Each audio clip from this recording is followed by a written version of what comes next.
전 세계에서 내놓아도 손색이 없는 최고의 그 휴양 관광지로.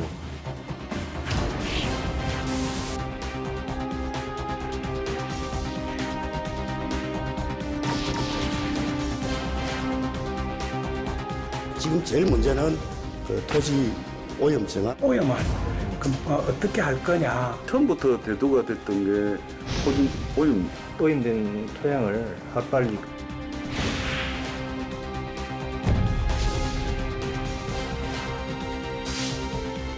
옛날이 그립지. 바다에 수영도 하고 조개도 캐고 옛날 바다 그립는데 1조 1,000억이라는 그 거대한 투입이 되면은 진짜 봉평동이 지도가 바뀌지 않나 큰 기대를 가졌는데 기대에 조금 많이 빗나가죠. 여러분 안녕하십니까. 탐사 엔터테인먼트 불독 윤도현입니다. 오늘은 언제나 불독을 든든하게 지켜주는 두 분과 함께하겠습니다. 세금 도둑 잡아라 이상석 사무총장, MBC 경남 장현 기자 나와 있습니다. 어서 오십시오. 안녕하십니까. 네, 반갑습니다. 네. 오늘 준비한 내용 어떤 내용입니까? 예, 통영에 추진되고 있는 도시재생 사업 가운데요, 봉평지구라는 게 있습니다. 이 과거 신화 SB 조선소 터가 있던 곳인데 이 폐조선소를 세계적인 문화관광 거점으로 만들겠다는 사업인데요. 경상남도 통영시 그리고 LH가 손을 잡고 사업을 추진했는데 이 잘 될 것 같은 사업이 최근에 그 토양 오염 문제로 지금 발목이 잡혀 있는 상태입니다. 네, 그래서 신화 SB 토양 오염에 관해서 제가 방송 전에 검색을 해봤는데 뉴딜 사업 청신호다 이런 기사는 즐비했는데요. 토양 오염과 관련해서는 내용이 크게 없었습니다. 근데 이 사업에 차질이 빚을 정도로 현재 오염 상태가 꽤나 심각한 모양이에요. 예, 그렇습니다. 근데 오염보다도 더 놀라운 게 이런 사실이 중앙 언론도 물론 말할 것도 없지만 지역에서도 한 번도 안 다뤘다라고 하는 게 정말 놀라운 일이고, 오염원에 관련돼서는 토양오염이 어느 정도인지는 정밀조사 보고서를 보고서 저도 깜짝 놀랐습니다. 네. 이렇게 하면 복원이 가능할까? 그리고 된다고 할지라도 사람이 살 수 있을까? 그리고 관광객이 올 수 있는 건물을 지을 수 있을까 하는 근본적인 의문이 좀 들기 시작했습니다. 네, 초반부터 이렇게 말씀하시니까 오염 정도가 얼마나 심각한지 저희가 먼저 짚어봐야 될 것 같은데요. 준비 영상이 있습니다. 먼저 보고 오시죠.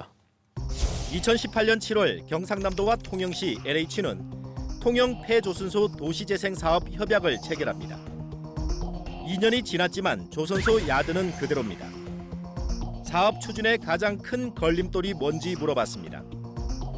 도시재생 사업의 첫 단추는 오염된 토양을 하루빨리 정화하는 데 있다라고 봅니다. 처음부터 대두가 됐던 게 토지 오염 정화 부분이 처음부터 첨예하게 대두가 됐었습니다. 토양 오염을 그럼 어떻게 할 거냐. 기존 건물을 저걸 과연 환경 오염을 갖다가 어떤 방법을 해가지고 존치할 거냐. 지금 제일 문제는 그 신화 SB 부지 내 그 토지 오염 정화 활동입니다. 그게 정화하는 기간이 제가 볼 때는 최소한 한 2년에서 3년 정도 걸릴 거로 생각하는데, 그 기간 안에 뭐 LH한테 끌려가지 않고 우리 지역 의견이 최대한 반영되도록 노력하겠습니다. 1946년부터 조선소로 사용했던 터가 토양은 물론 지하수까지 오염된 겁니다. 도시재생 사업을 위해선 토양과 지하수 정화 작업은 필수입니다. 경희대 지구환경연구소에 맡긴 신화 SB 토양 정밀 조사 보고서입니다. 2017년 11월 20일부터 2018년 1월 3일까지 13만 5천여 제곱미터 터에서 상세 조사를 위해 141개 지점 527개 시료를 분석했습니다. 22개 항목을 조사한 1차 개황조사에서 유류와 벤조피렌, 불소, 중금속이 많이 검출된 곳을 상세 조사한 겁니다. 구리는 킬로그램당 최대 21,886mg, 비소는 최대 353, 납은 최대 938, 아연은 최대 43,489, 불소 547, 벤조필엔 최대 8.7mg 검출됐습니다. 6개 항목 최대 검출량은 2지역과 3지역 토양 오염 우려 기준을 모두 초과했습니다. 전체 13만 5천여 제곱미터 가운데 기준치를 초과한 오염 물질이 검출된 면적은 32,741제곱미터에 달합니다. 과거 조선소 터 가운데 비포장 상태에서 용접과 연마, 도색 같은 선박 조립 작업이 원인이라는 게 조사팀 판단입니다. 지하수는 벤젠이 리터당 0.19mg, 유류 오염 정도를 보여주는 석유계 총 탄화수소, 즉 TPH는 17.6으로 벤젠과 TPH 모두 지하수 정화 기준을 초과했습니다. 조사팀은 토양 정화를 위해선 세척제를 이용한 토양 세척법을, 지하수 정화를 위해선 오염된 지하수를 지상에 끌어올려 처리하는 양수 처리법을 권고했습니다. 네, 이름만 들어도 무시무시한 비소, 아연, 벤조피렌 등이 등장을 했습니다. 더욱더 걱정이 되는데요. 그에 앞서서 2지역, 3지역 토양오염 우려 기준을 초과했다는 말이 있었습니다. 이게 어떤 이야기인지 총장님 설명부터 부탁드릴게요. 지역은 기준으로 보면 사람이 사는 곳과 공장을 만들 수 있는 곳으로 이렇게 나누는 겁니다. 네. 측량 수로조사 및 지제에 관한 법률에 따라서 1지역, 2지역, 3지역으로 나누는데요. 1지역은 좀 전에 말씀드린 대로 주거용도와 학교 등입니다. 사람이 가장 오래 머무는 곳이죠. 네. 그래서 토양 오염 기준치가 가장 낮습니다. 다시 말씀드리면 오염 정도가 가장 적어야 한다는 것입니다. 이 지역은 창고용지와 하천, 수도용지, 채용용지, 유원지, 종교용지 등이고요. 예. 3지역은 공장용지, 주차장, 주유소, 도로, 철도용지 등입니다. 네, 1지역이 가장 오염 정도가 적은 곳이고 그런데 2지역, 3지역의 우려 기준을 넘어섰다 이런 말씀이군요. 적어야 하는 곳이죠. 적어야 하는 예, 곳인데. 적은 곳이 아니고. 예, 예. 적어야 하는 곳인데 2지역, 3지역 우려 기준을 초과했다는 얘기였습니다. 앞서 오염 물질도 걱정이 됐습니다. 여러 종류가 있었거든요. 그중에서도 기준치를 가장 심하게 초과한 물질 어떤 물질이었습니까? 네, 정밀 보고서에서 제가 제일 주목한 게 바로 아연인데요. 예. 이 2지역 우려 기준이 킬로그램당 600mg입니다. 이렇게 나와야 됩니다. 그리고 이 미만으로 나와야 됩니다. 그리고 네네. 3지역 우려 기준은 2000mg인데요. 실제로 이 지역을 조사해 봤더니 아연이 21.2에서 최대 43,489.5mg이 검출됐습니다. 이게 어느 정도냐면요. 최대 검출량만 보면 이 지역 우려 기준에 73배를 초과한 정도가 되고요. 그리고 3지역 우려 기준에 약 22배를 초과한 정도가 됩니다. 그리고 구리를 봤는데 최대 검출량은 2지역, 3지역 우려 기준을 각각 44배 그리고 11배 정도 초과를 했고요. 그리고 벤조피렌 최대 검출량 각각 4.4배 그리고 1.3배 정도 초과한 걸로 나타났습니다. 예, 그런데 이 아연의 최대 검출량이 앞서 킬로그램당 43,000여 밀리그램이라고 했잖아요. 네. 이거 얼마나 많은 곳에서 검출이 된 거예요? 네, 이 시료 조사를 위해서 아연 같은 경우는 141개 지점에서 411개 시료를 제출했는데요. 네. 이 가운데 3지역 우려 기준을 초과한 시료수가 30개가 나왔고요. 그리고 2지역 우려 기준을 초과한 시료수는 12개로 나왔습니다. 아, 이게 폐조선소 전체는 아니고 특정 장소에서 많이 검출이 됐다. 이렇게 봐야겠군요. 네, 그렇습니다. 네. 그리고 폐조선소 도시재생 사업, 앞서 처음에 말씀해 주셨던 봉평지구 도시재생 사업 이렇게 언급이 됐는데 같은 사업입니까? 아니면 다른 사업입니까? 뭐 정리해서 말씀을 드리면 네. 봉평지구 도시재생 사업 안에 폐조선소 도시재생 사업이 들어가 있는 겁니다. 아, 네네. 그래서 전체는 51만 제곱미터고요. 폐조선소터가 13만 5천여 터입니다. 제곱미터입니다. 그래서 이쪽 지역을 세계적인 문화관광 거점으로 개발한다는 게 당초 계획입니다. 이 폐조선소 사업 이제 말씀하시니까 앞서 바로 또 검색을 해보니까 폐조선소를 세계적인 명소로 탈바꿈시킨 해외 사례가 등장을 했습니다. 바로 스웨덴의 말메였는데요. 이에 빗대서 한국판 말메의 꿈, 통영판 말메의 기적 이런 표현이 등장을 했는데 추가적으로 이 사업이 어떤 사업인지 설명 부탁드리겠습니다. 네, 이 사업은 2017년 말에 이제 추진이 됐다. 그리고 또 협약이 체결된 건 2018년 7월 말인데요. 그 지방선거가 끝난 직후죠. 그러다 보니까 이 사업을 두고 문재인 정부 1호 도시재생 사업이다. 내지는 문재인 정부가 추진하는 경제 기반형 이 도시재생 뉴딜 사업 가운데 규모가 가장 큰 사업이다라는 장밋빛 청사진이 당시에 제시되기도 했습니다. 전체 사업비가 당시만 하더라도 1조 1천억 원이라고 이렇게 발표했었죠. 예. 그리고 당시 총리였죠. 이낙연 총리도 현장을 방문했고요. 그리고 김경수 도지사, 제가 세어본 것만 하더라도 지금까지 3번 현장을 방문했습니다. 네. 그리고 현재 국토교통부 장관 맡고 있는 김현미 장관도 현장을 이렇게 다녀가서 도시재생 사업 추진을 점검했습니다. 이 정부 그리고 LH가 이 사업에 대해서 어떤 방향으로 가는지 그리고 통영시가 이 사업에 대해서 방점을 두는 부분이 약간 좀 차이가 있는데요. 당시 이 국제공모 이렇게 선정 당시였죠. 2018년 9월인데 LH 사장 그리고 통영시장 얘기를 한번 들어보시죠. 자연과 휴양 또 문화가 함께 어우러지는 그런 전 세계에서 내놓아도 손색이 없는 그런 최고의 그 휴양 관광지로 만들어볼 생각 가지고 있는데요. 도심의 재생 사업을 통하여 침체된 지역 경제에도 보탬이 될 수 있도록 노력해 나가겠습니다. 인터뷰를 보니까요, LH는 휴양 관광지에 방점을 두고 있고 통영시는 지역 경제에 또 초점을 두고 있었습니다. 이 이야기를 벗어나서 선결 과제가 있습니다. 토양 오염, 이 정화 문제가 확실히 해결이 돼야 사업이 추진될 수 있을 텐데 토양 오염 정화, 왜 이 사업의 난맥상이 되고 있는지 저희가 관련 영상 준비했습니다. LH가 신화 SB 조선소 터를 사들이기 위해 매입 계약을 체결한 건 2018년 3월 29일입니다. 감정평가 금액은 약 850억 원이지만 실제 매입가는 이보다 242억 원 정도 낮은 약 608억 원입니다.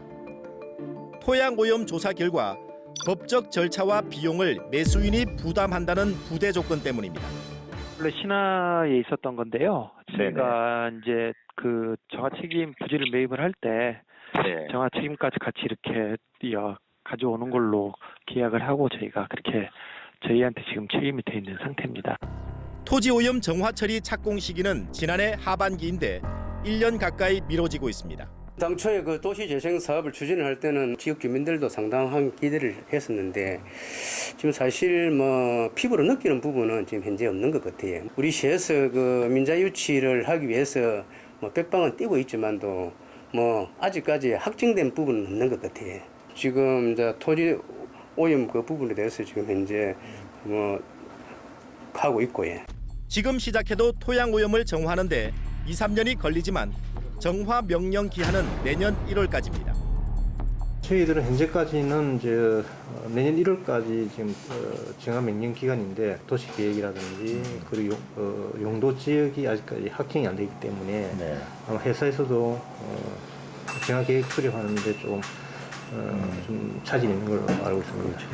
어느 위치에 어떤 시설을 설치할 건지, 즉 용도 지역과 구체적인 사업 계획이 최종 확정되지 않아 정화 작업이 미뤄지고 있다는 해명은 통영시와 LH가 같습니다. 문제는 토양 오염 정화 비용은 230억 원으로 한정돼 있는데 실제 비용과 정화 기간은 더 늘어날 거라는 점입니다. 토양 개선을 하기 위해서 사업비는 얼마나 그렇게 보고 있습니까? 230억 지금 LH가 그 토지 그 오염 정화하기 위해서 230을 확보해 가지고 있습니다. 한 50억 정도를 이야기하는데 막상 그 제대로 그걸 해보니까 450억인가 이런 식으로 보니까 훨씬 늘어나 버리거든. 토양오염 정화 비용을 부담해야 할 LH의 입장도 들어봤습니다.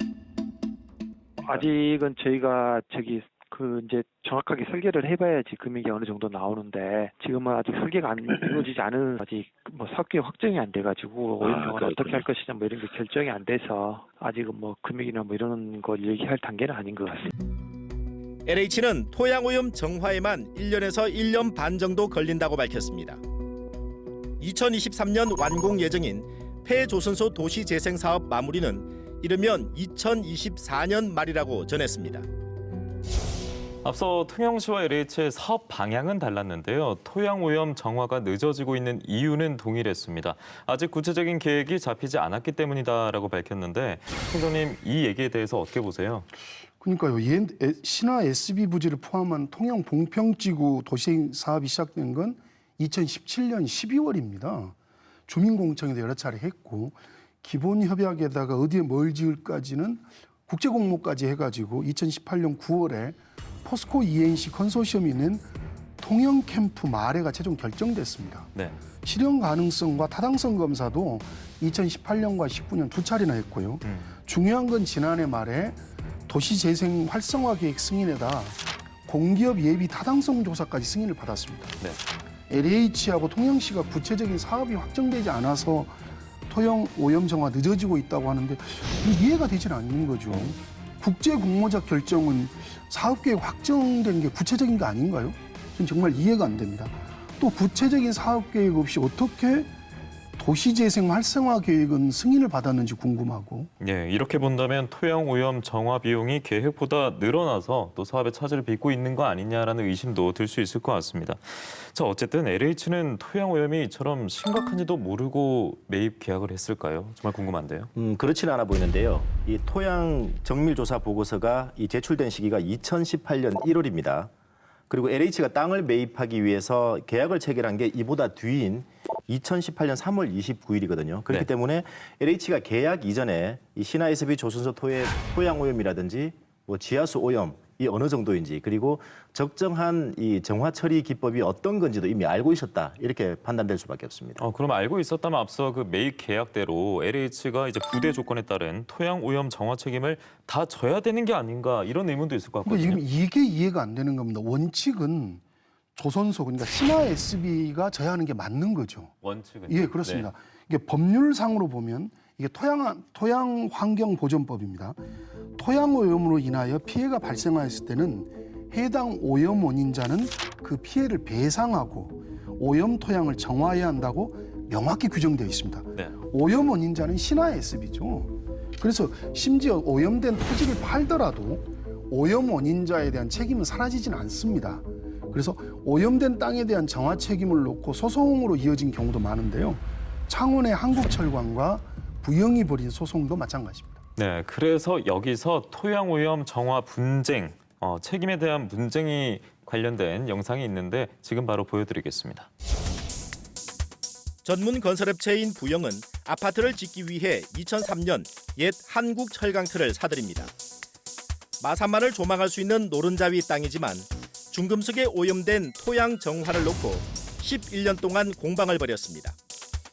부영은 토양 정화 비용 등으로 557억 원을 요구했고 한국철강은 40억 원밖에 줄 수 없다며 맞섰습니다. 법원의 조정 끝에 한국철강이 100억 원을 부담하고 부영이 토양 정화를 책임지기로 했습니다.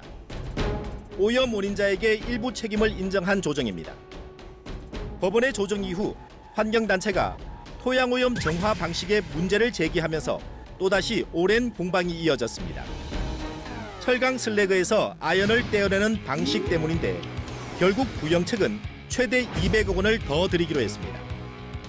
철강 슬래그를 전부 오염된 것은 다 반출하고 오염되지 않는 것은 재처리한 다음에 묻는 걸로 전국에 처음 있는 케이스가 되겠습니다. 지역 주민과 환경단체의 그 여망에 부응하기 위해서 환경단체의 의견을 대폭 수용해서 전향적으로 합의를 하게 되었습니다. 2016년 대법원 판결입니다. 20년 동안 주물 제조 공장으로 쓰인 서울 구로구 공장터에 대한 토양 오염 정화 책임을 다투는 소송입니다. 토양 오염을 유발하거나 폐기물을 매립한 종전 토지 소유자는 오염 토양 정화 비용 또는 폐기물 처리 비용 상당의 손해에 대해 불법 행위자로서 손해배상 책임을 진다라는 게 대법관 다수 의견입니다. 오염 원인자 책임 원칙이 적용된 겁니다. 2006년 어등산 관광단지 조성 사업에 나선 광주시 도시공사가 국방부 장관에게 보낸 공문입니다. 토지 소유권 이전 후에도 토양 오염 물질이 검출되면 오염 원인자인 국방부가 토양 오염 정밀 조사를 실시하고 오염 토양 정화와 사업비 전액 부담, 피해 배상까지 책임져라는 내용입니다. 역시 오염 원인자 책임에 따른 조치입니다. 광주 어등산도 그렇고 그리고 서울 구로구 땅 이게 둘 다 오염 원인자 책임 원칙을 분명히 적용한 사례고요.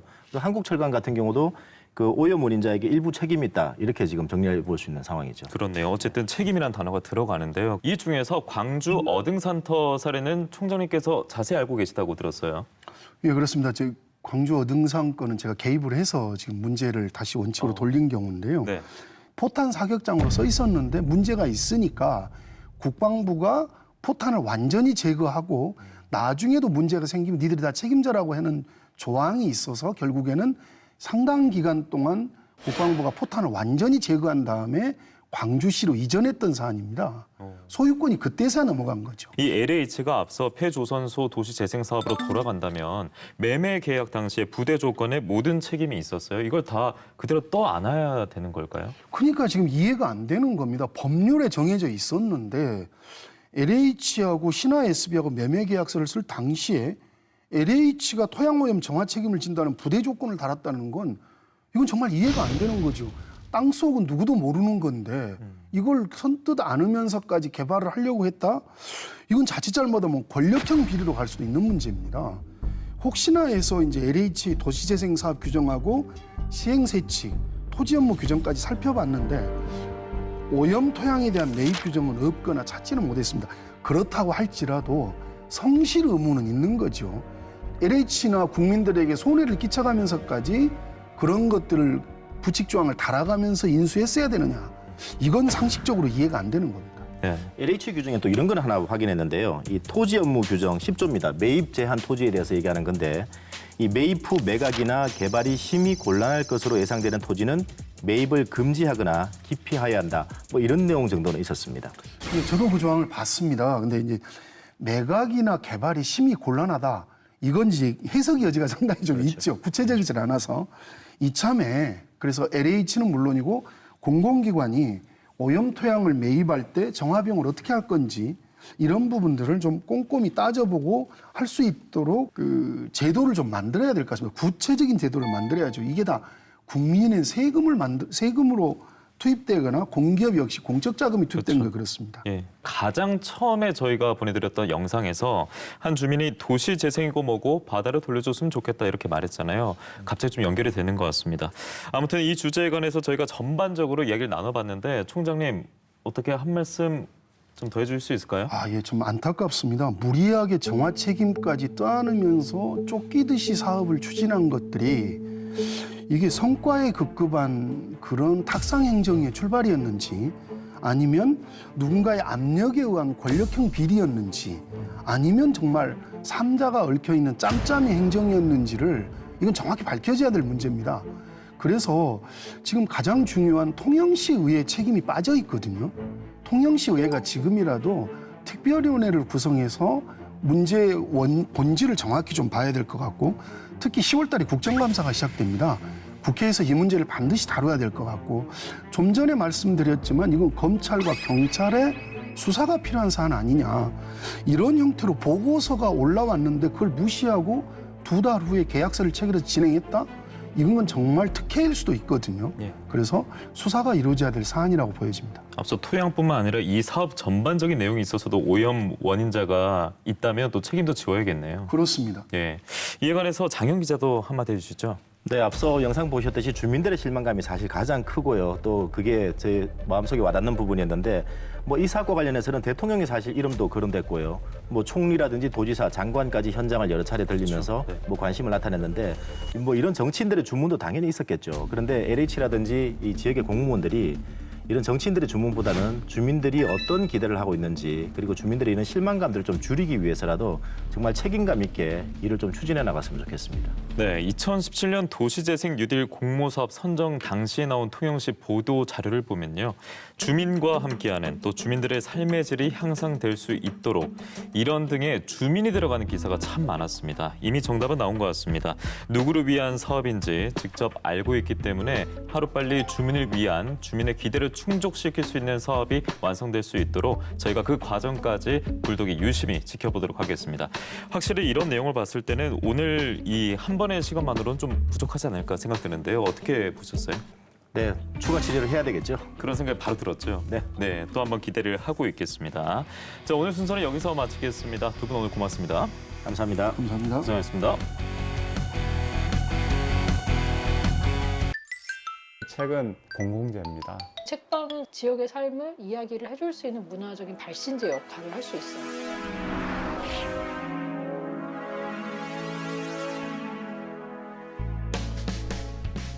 대표적인 문화 상품인 책을 마음대로 할인해 팔지 못하도록 하는 도서정가제라는 게 있습니다. 동네 서점 비상대책위원회가 문화체육관광부의 도서정가제 재검토 방침에 반대 입장을 공식 표명했습니다. 문화적으로 후퇴되는 나라가 되겠죠. 대형 서점이나 대형 출판사는 살아남겠지만 그게 독자를 위한 건 아니잖아요.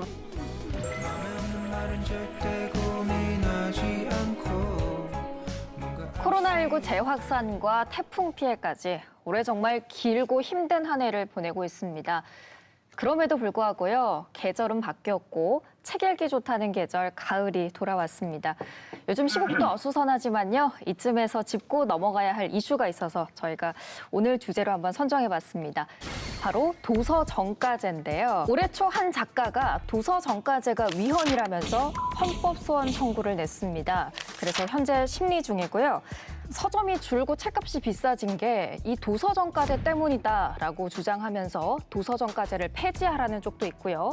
하지만 동네 책방을 살리고 또 많은 책들이 세상에 나오게 하기 위해서는 최소한의 장치가 필요하다라는 갈등이 팽팽하게 맞서고 있습니다.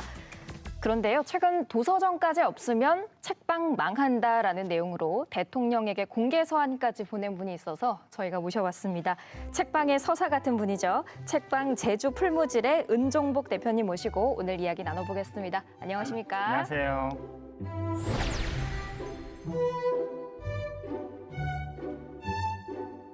우리가 마을에 들어가면 큰 아름드리 나무가 있잖아요. 저는 책방은 그런 곳이라 생각해요. 신앙송회를 하기도 하고 작가를 모여서 초청 강연도 하고 연극도 하고 음악회도 하고 또 독서 토론도 하고 바느질 모임도 하고 그나마 책방이 남아 있었던 것은 지금 있는 부분도서정가제.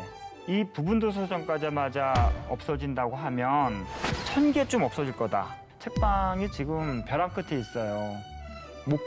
목숨줄. 뭐 보니까 대표님이 눈시울이 좀 붉어지시고 또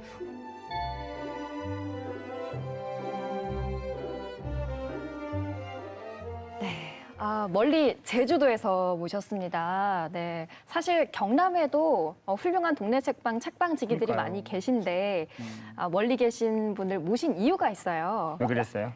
워낙 훌륭하시니까, 또 유명하시니까. 유명해요. 네, 모신 책방 오래 한 것도 거밖에 있고. 없죠. 다양한 활동들을 많이 해왔고 또 풀무질 책방지기로 계실 때 그 존재만으로도 참 많은 책방에 힘이 됐던 분이기도 하고요. 서울에서 풀무질을 운영하셨는데 꽤 긴 시간 동안 운영하셨잖아요. 26년 동안. 그리고 경영난 때문에 또 안타깝게 문을 닫게 된 시기가 있었는데 많은 분들이 좀 아쉬워하지 않았을까 싶어요.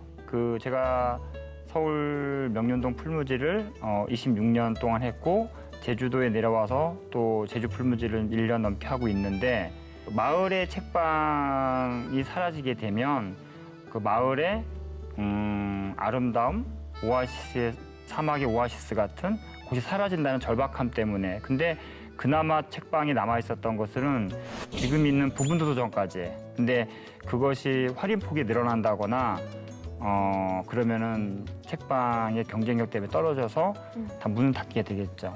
그리고 또 제주도로 이전을 하셔서도 책방을 운영하고 계시잖아요. 거기서 어떻게 지내시나요? 제가 책방 일로 해서 생계가 안 되기 때문에 뭐 집주인 따라서 목수일도 하고 동네집 청소도 하고 우유 공장도 6개월 다녔는데 이제 아내가 계속 아프니까 쉬라 그래서 책방만 해라 그래서 책방만 하고 있고 아내는 이제 가끔 책방이 나오는데 그러다 보니까 이 동네 책방이 지금 제주에 한 60개 되는데 거기에 또 대표를 하라 그래가지고 얼떨결에 대표가 돼서 또 이거 도서정가제 문제까지 얽히고 그래서 또 계속 책방지기의 삶을 이어가고 계시는군요. 지금 완전 책방지기로 살고 있습니다. 그리고 최근에 대통령께 드리는 글 11월 재개정 앞둔 도서정가제 제발 지켜주십시오라는 내용으로 공개 서한을 보내서 이슈가 되기도 했습니다.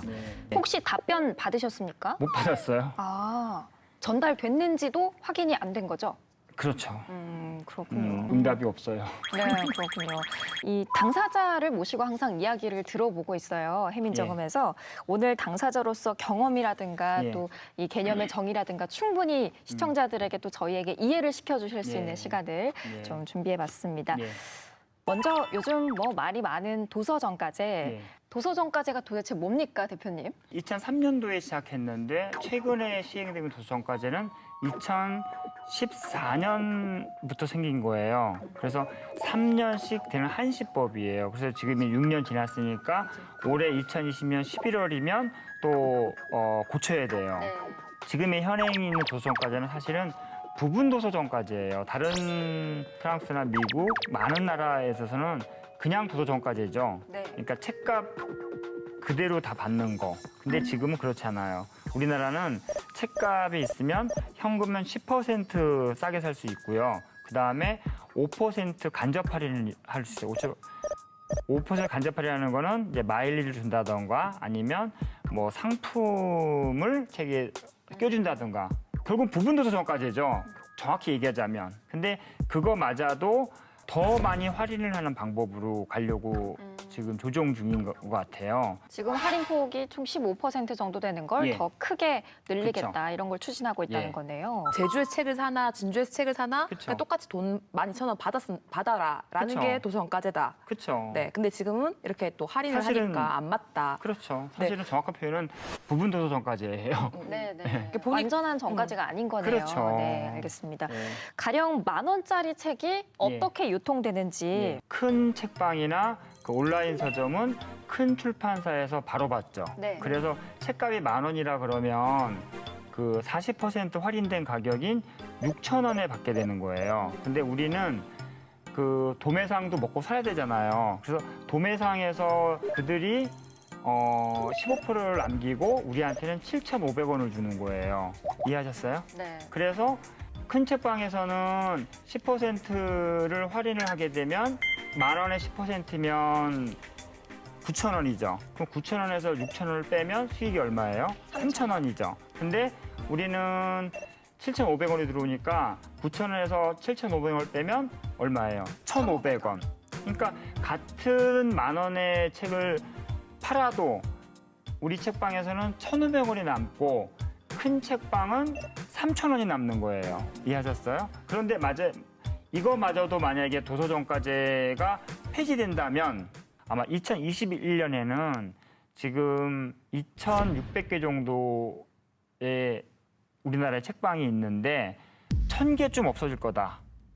그리고 저도 제주도에서 책방을 했는데 저 아마 문을 닫게 될 것이다. 문을 닫게 이렇게 된다. 보고 이 자리에 와서 계시군요. 문 닫았습니다 하고 또 네. 방송하러 나와야겠죠. 도서정가제 개정 이전에 대형 서점이나 온라인 서점의 베스트셀러는 좋은 책이 아닙니다.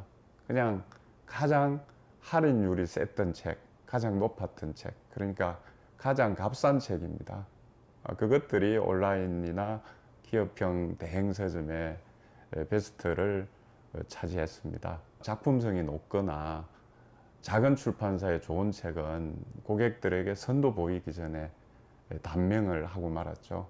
이런 상황에서 어떤 출판사가 좋은 책을 만들려고 하겠어요? 2014년도에 현 도서정가제가 개정이 되면서 서점을 계속 할 수 있겠구나 하는 꿈과 희망을 가지게 됐고요. 이것이 바탕이 되어서 저희 서점 같은 경우도 활발한 그런 지역 문화 공간으로서의 역할을 하고 있습니다. 예를 들면은 어린이 독서 교실, 저자 북토크, 아카데미, 그다음에 특강, 그다음에 작은 공연이나 전시 등 책 속에 있는 여러 콘텐츠들을 아주 잘 활용할 수 있죠. 코로나 시대에는 큰 공연이나 전시가 없어진 지가 오래됐죠. 그러다 보니까 서점에서 일상 속의 작은 전시나 공연을 할 수 있는 이루 말할 수 없는 효과가 있죠.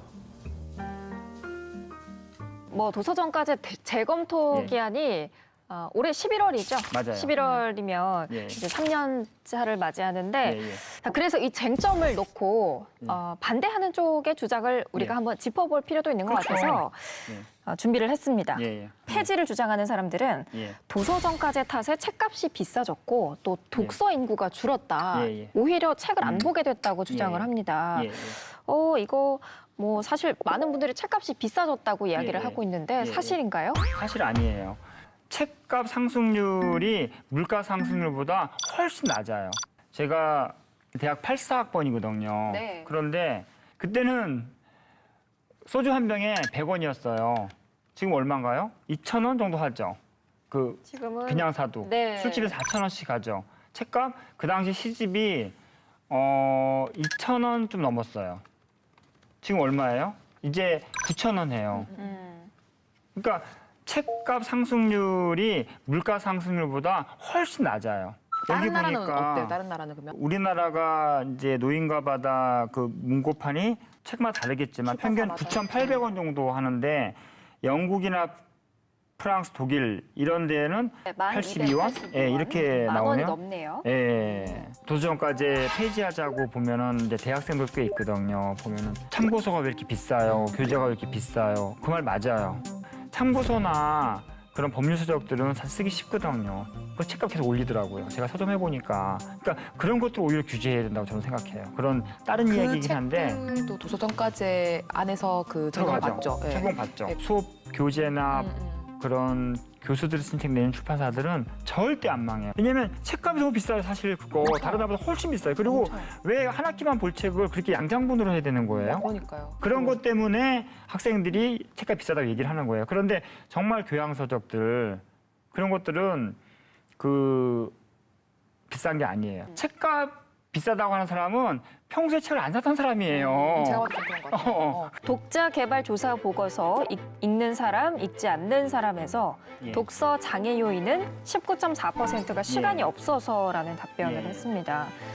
그리고 책을 사는 비용이 부담스러워서는 1.4%에 불과했어요. 책값이 부담이 되는 게 아니라 바로 책을 읽을 시간이 없다는 데 방점이 있는 거잖아요.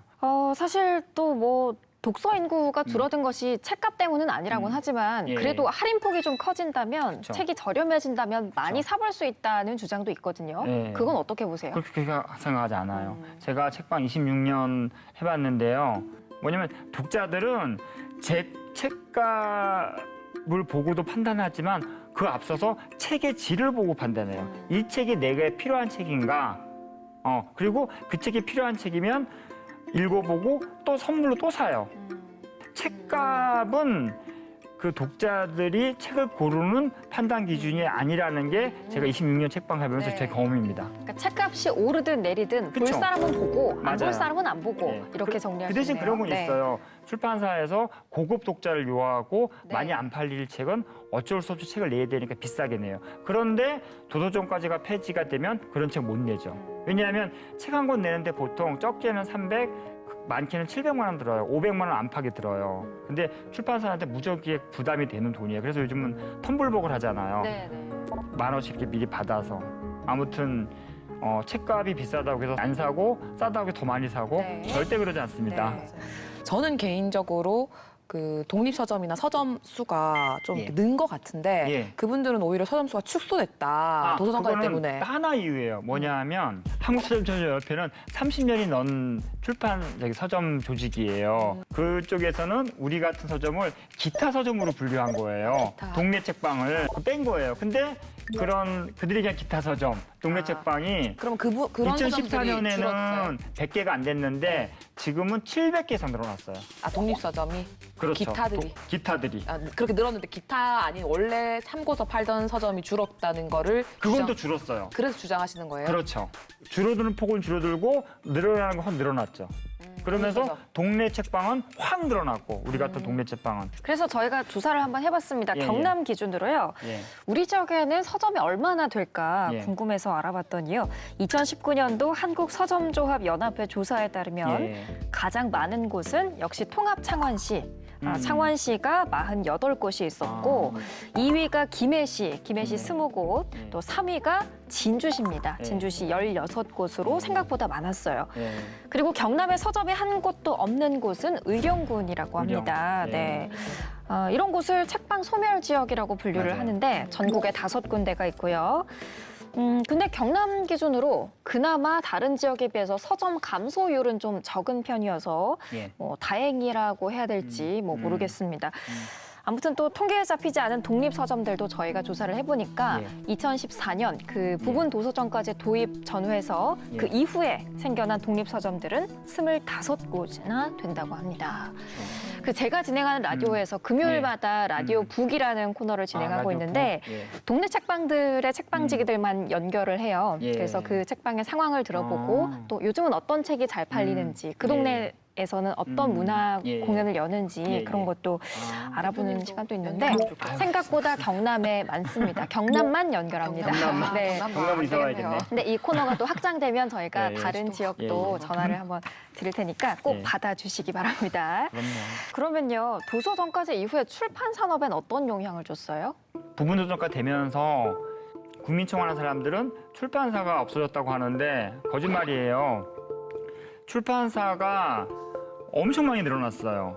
작은 출판사들이 엄청 많이 생겼어요. 그래서 1인 출판물들.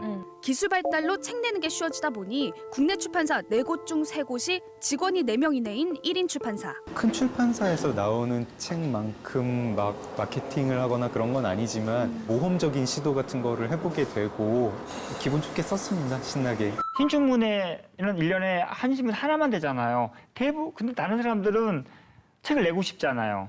그 사람들이 책을 낼 수 있는 통로가 없잖아요. 근데 그런 작은 출판사를 통해서 책을 내잖아요. 그러면 그 책이 동네 책방에서 깔렸을 때 글을 써서 먹고 살 수 있는 거죠. 동네 책방은 위에 있는 서점들과 뭐가 다르냐. 독립 출판물을 주로 다뤄요. 유통하는. 독립 출판물도 2가지가 있는 거예요. ISBN이 있는 게 있고, ISBN 없는 거. 아시죠? 네. 그 책 쓰게 되면 뒤에 바코드가 있는 거예요. 사람 이름이 있듯이 ISBN은 978, 13자리인데 전 세계에 하나밖에 없는 그 책이면 그 책과 이름과 저자와 출판 다 나와요. 약속을 네네. 한 거거든요. 세계 표준 기구예요. 네. 근데 그거 없이도 책을 낼 수 있어요. 왜냐하면 우리나라 헌법에는 출판 집회 결사유조가 있어가지고 그 책을 낸다고 해서 뭐 불법이거나 잡혀가진 않아요. 물론 그 책이 음란물이거나 어떤 뭐 국가보안법 뭐 어떤 그런 거에 의해서 걸릴 수는 있지만 그렇지 않고 내가 소식지를 내고 팔아달라고 했을 때 그것이 출판법에 전혀 걸리질 않아요. 그런 책들을 그런 책을 독립책방에서 팔아주는. 그래서 독립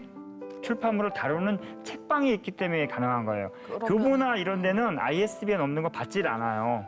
대표적인 예가 이거 큰 출판사 얘기를 했는데 82년생 김지영 조남주 그 작가가 10군데 출판사에 책을 냈었대요. 아무도 내려고 하지 않았대. 이거 무슨 일기 같은 책이 팔리겠냐? 근데 민음사의 어떤 편집자가 보고 낸 거예요. 100만 부 넘게 팔렸잖아요. 그런 것들도 바로 동네 책방이 있기 때문에 가능했던 거라고 저는 생각해요. 동네 책방에서 사람들이 읽어보고 입소문으로 퍼지고 하면서.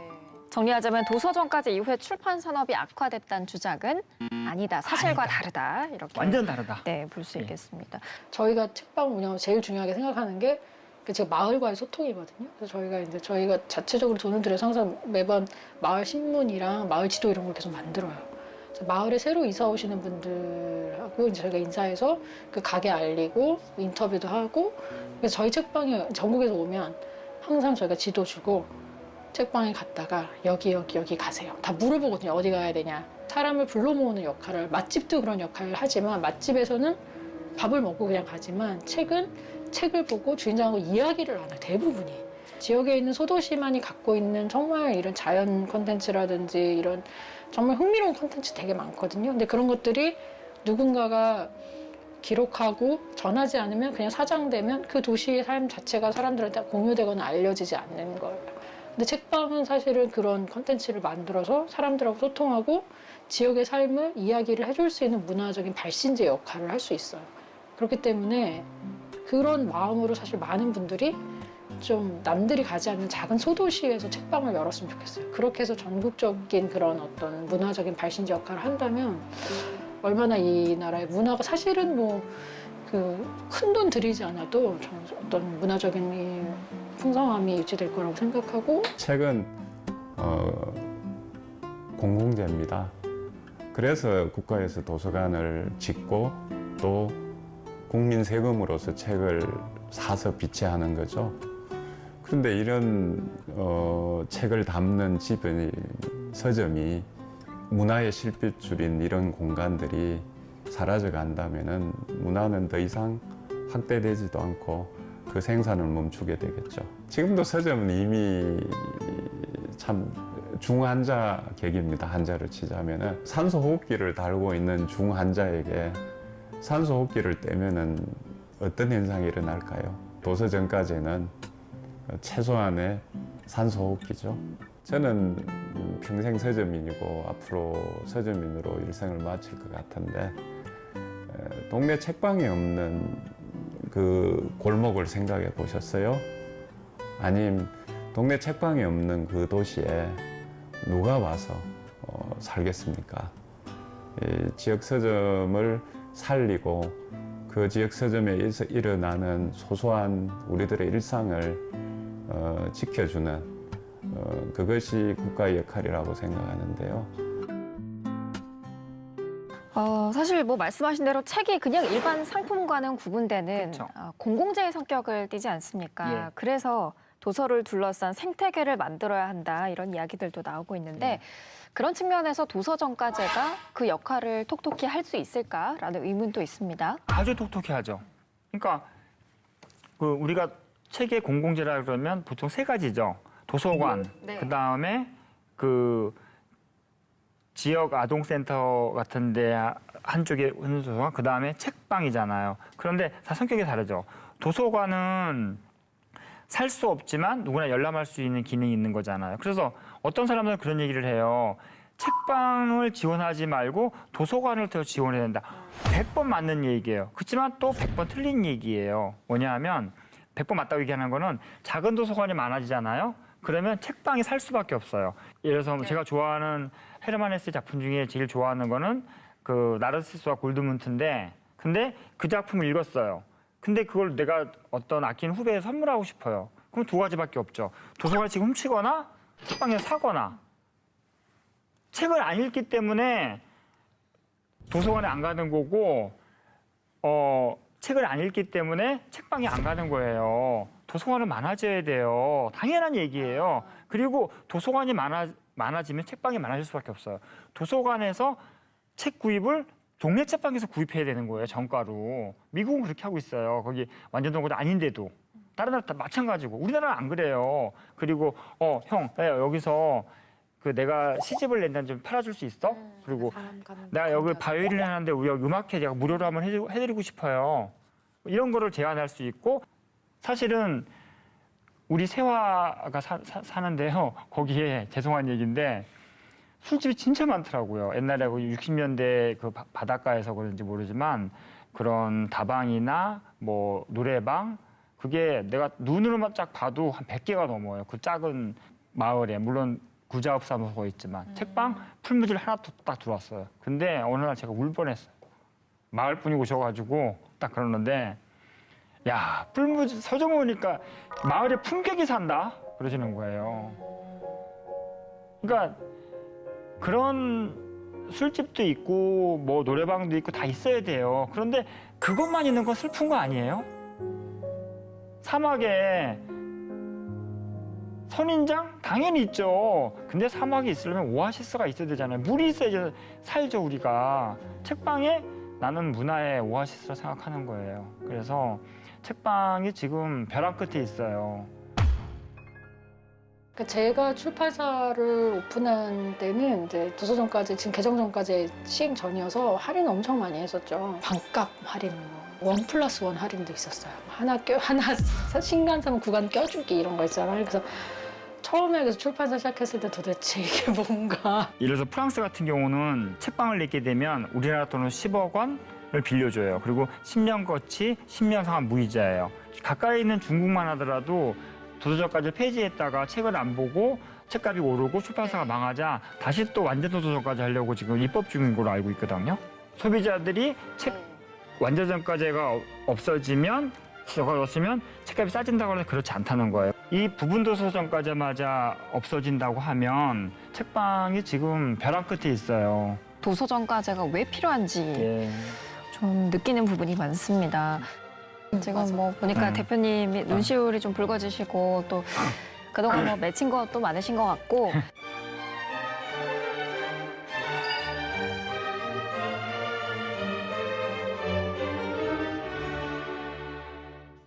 Sometimes it's hard to be a woman, giving all your love to just one man. You have the bad times, and here have the good times, doing things that you don't.